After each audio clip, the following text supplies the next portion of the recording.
өмір өзен ағуда, тұнған тарих көмейім. Қобызымды қолға алып, жыр маржанын төгейін. Үнсіз жатқан төбенің тыныштығын бөлейін. Қатпар таулардың қабырғасын сөгейін. Сағым туған сардала, сыр шертісіп көрейін. Көне заман тарихтың қойнауына енейін. Мұңлық жарлық туралы аңызды айтып берейін.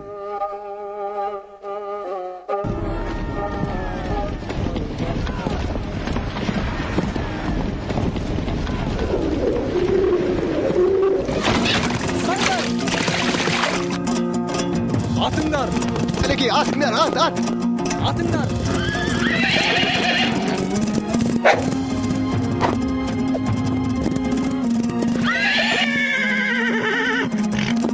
Ханем, қараңызшы! Киіктің мүйізі ай сияқты! Құрышаңдар, енді ол ешқайда қаша алмайды. Жібермеңдер! Атыңдар! О, ғажап! Кімнің тұсынан киік өтіп кетсе, киікті сол адам ұстау керек. Ұстамаса, басы алынады. Ханем, атыңыз! Атыңыз, ханем! Атыңыз!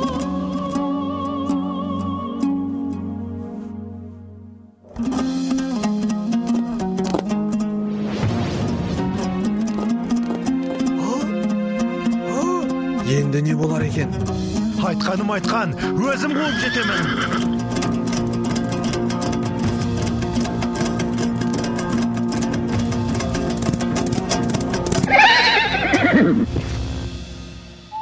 Тұрыңыз, басыңызды көтеріңіз. Сен кімсің? Осы маңда тұратын балықшыңның қызымын. Атың кім? Ханшайым. Ханшайым деп ханның қыздарын атайды ғой. Білмейм, атымды атам қойыпты. Атаң қайда? Әне, анау жарғабақтың басында. Ал мен қуып келе жатқан киік қайда? Білмейм. Білмеген қалай? Сен ешқандай киік көрген жоқсың ба? Жоқ. Сонда мен далбалақтап өзім шауып келе жаттым ба? Иә. Бәлкім атаң көрген шығар. Атам айтты, әне бір кісі үйге қарай шауып келе жатыр. Қазақ үйге қарай атпен шауып келмеуші еді. Алдынан шықшы деді. Онда атаңнан сұрап көрейін. Ор киіктің басынан қарғып өтуі, басыңа бақтың қонғаны, осында жетіп жоқ боп кетуі, бақытыңды осы жерден ізде дегені. Бұл жерден қандай бақыт іздеуге болады? Сіз қайғыңызды сейілту үшін серуенге жиі шығасыз. Ол қайғы балаңыздың жоқтығы. Оны сен қайдан білесің? Оргейк айтты. Қайдағы Оргейк? Әлгі сіз қуып келген Оргейк. Оны сен көрмедім деп едің ғой. Түсімде көргем. Иә, ол тағы не айтты? Ол айтты, сен патшаға бір ұл, бір қыз тауып бересің деді. Иә, менің мұрагерім жоқ. Егер сен бір ұл, бір қыз табатын болсаң, мен сені жар етем. Ұлдың аты зарлық, қыздың аты мұңлық болады. Оны да Оргейк айтты ма? Иә. Онда мен саған үйленем. Бір жылдан соң маған мұрагер сыйламасаң, мына дарияға лақтырып жіберем. Еркіңіз білсін. Ханем, амансыз ба? Мына адамдар қайдан шықты? Құлап жатқан жерімнен мына қыз құтқарып қалды. Мен осы қызға үйленем. Ол маған 9 айдан соң бір ұл бір қыз тауып берем деп уәде етті. Ханем, бұл қыз құдай емес қой. Бұл сиқыр. Бас уәзір, тойғамна кіріс. 3 күннен соң осы қызды дариямен алып келесіңдер. Той аралына ханшайымның шатыры тігіліп, барлық жөн жоралғысы мен салтанаты жасала берсін. Хоп, тақсыр.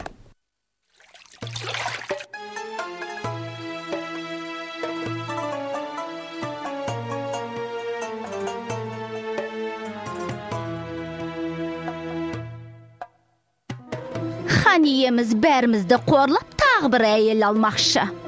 Алпысымыз бірдей бедеу емес шығармыз. Хан кінәні өзінен іздемей ме? Ол қыз перінің қызы дейді. хан иеміздің басын айналдырып сиқырлап тастаған дейді. Егерде ол қыз шынымен бір ұл бір қыз туар болса, онда хан бізді біржолата ұмытады. Бәріміз сол ханшайымның күңіне айналамыз. Масқара-ай! Менде мынадай амал бар.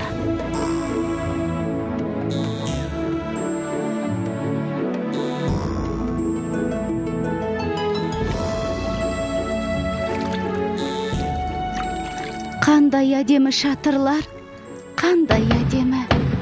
Олар сенің құрметіңе тігілген. Анау ортадағы үлкен шатыр сенің отауың.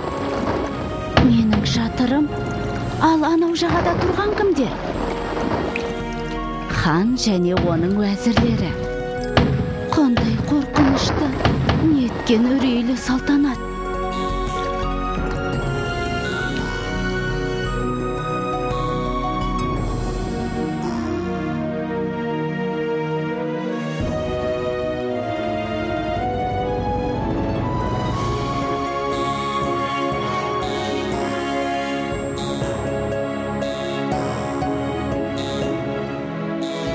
Алпыс әйел ханшайымның қолынан сүйіп шықсан.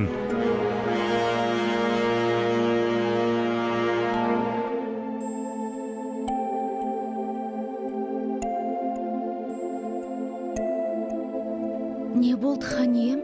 Неге көңілсізсіз? Ханшайым, мен осы жасыма дейін нәресте баланың дауысын естімеген едім. Сен босанғанда жүрегім қуаныштан жарылып, өліп кетем бе деп қорқам. О не дегеніңіз, хан ием? Бұл сіздің көптен күткен қуанышыңыз емес пе? Менің кәрі жүрегім сондай үлкен қуанышты көтере алмаса, мен бұлай деп шештім. Уақыт таянғанда уәзірлерімді ертіп аңға шығам. Тұзды дөңнің басына шатыр тігіп, қуанышты хабарды сонда күтем. Мені бірге ала кетіңіз. Мен сізсіз қорқамын ғой. Неден қорқасың? Бәрінен, бәйбішеден, алпыс әйелден. Еш уайымдама. Бәрі де сенімді адамдар. Сенің қауіпсіздігіңді бас сақшы Шафқатқа тапсырам. Жаныңда Мағрипа болады. Мағрипа! Мағрипа! Ой, сіздер мұнда неғып жүрсіздер? Мағрипа қайда? Сен бізден қорқпа. Біз саған қастық ойламаймыз. Ой, бұл байғұса есінен танып қалды. Толғаға кел, Мыстанды шақыртыңдар.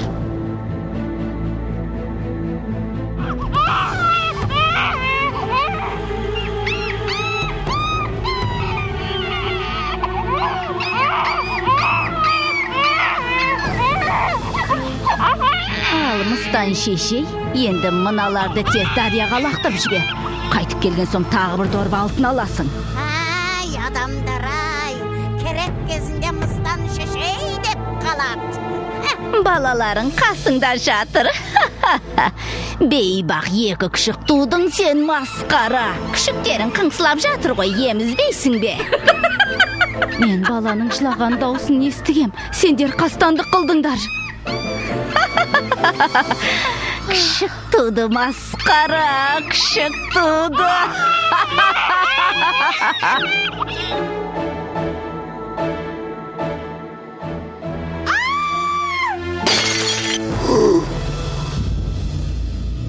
Ханем, алыстан бір топ адам көрінеді.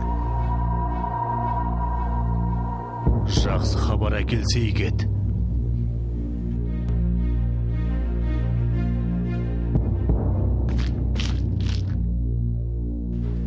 Неге үндемейсіңдер? Шафқат! Ханем, ханшайым екі баланың орнына екі күшік туды. Жұртқа қарайтын бет қалмады, хан ием. Күшігі несі? Не естіп тұрмын, Құдай-ау? Сиқыр екен ғой бәрі. Жазасын өзіңіз айтыңыз. Сиқыр. Сиқыр. Сен патшаға бір ұл, бір қыз тауып бересің деді. Ұлдың аты зарлық, қыздың аты мұңлық болады. Күшіктер. Жазасын сендер айтыңдар. Өлім. Өлім. Өлім. Олай болса, ханшайымды екі күшігімен жолбарыс пен жыртқышаңдар мекендейтін қайтпас аралына апарып тастаңдар.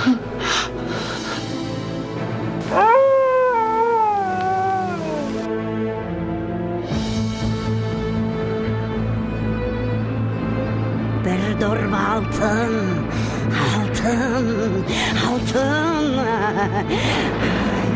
Ay beykına sabiler ay. Kıymayın, kıymayın.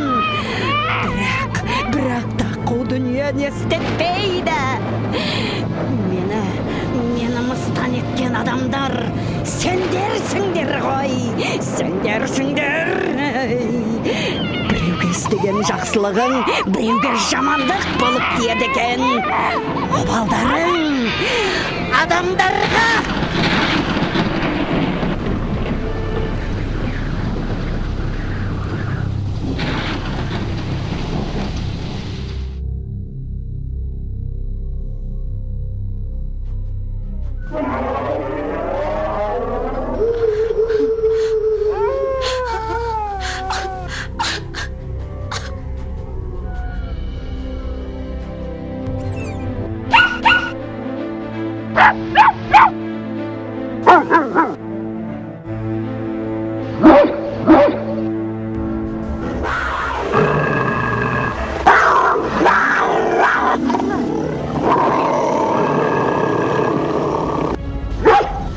Ей, Арланым ай, мені қорғаймын деп талай жараландың ау.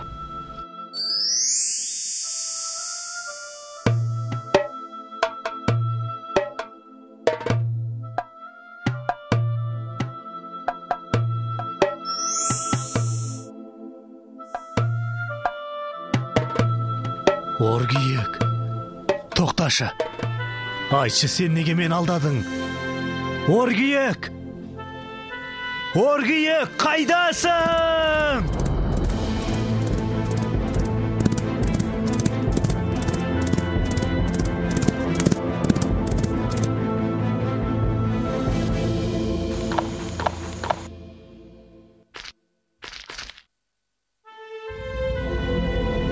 Ашыл мүлдем, ашыл. Дидарыңмен шашыл. Оргиек біздің панамыз, ақ сүтін берген анамыз. Қарағай, қайда кеттің сен? Адаммысың, перімісің? Адаммын. Адам болсаң атыңды айт. Ағам келмей атымды айтпайым. Ағаң қайда? Ол алыс сапарда, мен соның жолын тосып жүрмін. Онда не қып жүрген жансыңдар? Анадан туып едік, бір ұл бір қыз. Бейне бір қатар туған екі жұлдыз. Алпыс өгей анамыз дұшпандықтан бізге жәбір қылыпты. Кіл қара жүз анамыздың мезгілі жеткен екен. Әкеміз алыс сапар кеткен екен. Алпыс қатын тілімен суға тастап, мыстан кемпір дұшпандық еткен екен.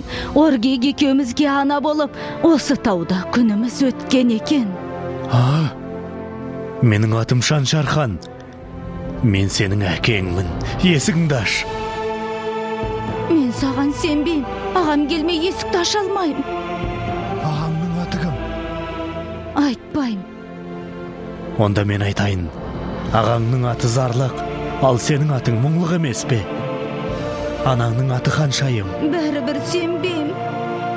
О, қасиетті аймезді Оргиек. 15 жыл бұрын Ханшайымға жолықтырып ең. Енді балаларым алып келдім. Енді оларды құшағыма алып аймаласам, өлсем де арманым жоқ. Тоқта, қимылдама. Менің жоқ екенімді біліп, қарындасымды ұрлағалы келген адамсың ғой. Айт шыныңды, бұл жерде не қып жүрсің? Мен осында Оргиек алып келді. Оргиек біздің панамыз, ақ сүтін берген анамыз. Сен Зарлықсың ғой. Мен сендердің әкелеріңмін. Мені аналарыңмен табыстырғанда осы Оргиек ет. Енді сендерді тауып берді. Әкем болсаң, осы уақытқа дейін қайда жүрдің? Алыс сапарда жүргенде қара ниет дұшпандар екеуіңнің орныңа екі күшік салып, сендерді суға лақтырып жіберіпті. Келші балам, маңдайымнан бір иіскейін. Әке! Құлындарым менің. Әкетай.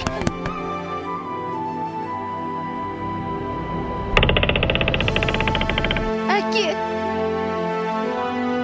Құлыншақтарым менің. Құлындарым менің.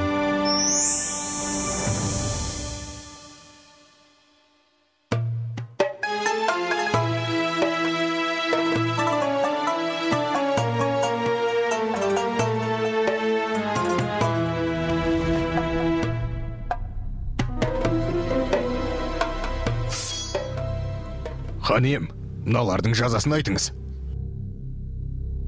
кешіре көріңіз, хан ием. Ханшайым, кешірш бізді. Бізді өлтіре көрмеңіз, бәріне кінәлі мынамыздан. Сендерге ешқандай кешірім болмайды. Хан ием, бүгінгі қуанышымызды қатал үкіміңізбен бұзбай-ақ қойыңыз. Бұларды мен 15 жыл бойы қорлықпен өмір сүрген қайтпас аралына жіберіңіз. Дүниенің кезек екенін бұлар да көрсін. Жарайды, ханшайым, айтқаның болсын. Әкетіңдер мыналарды. Мені мыстан еткен адамдар сендерсіңдер! Сендерсіңдер!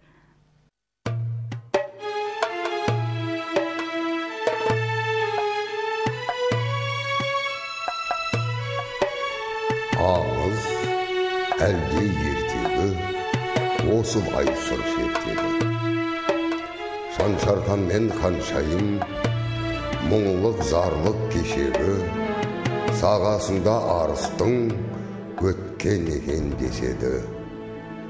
Туған жердің тарихы жүрсін әркез ойында, аңыз түбі ақиқат екендігін мойында. Ескі зират әлі тұр Сырдария бойында. Ақ пен қара күресі бітпейтіні жайында, сабақ алып жас ұрпақ ақылға сап пайында.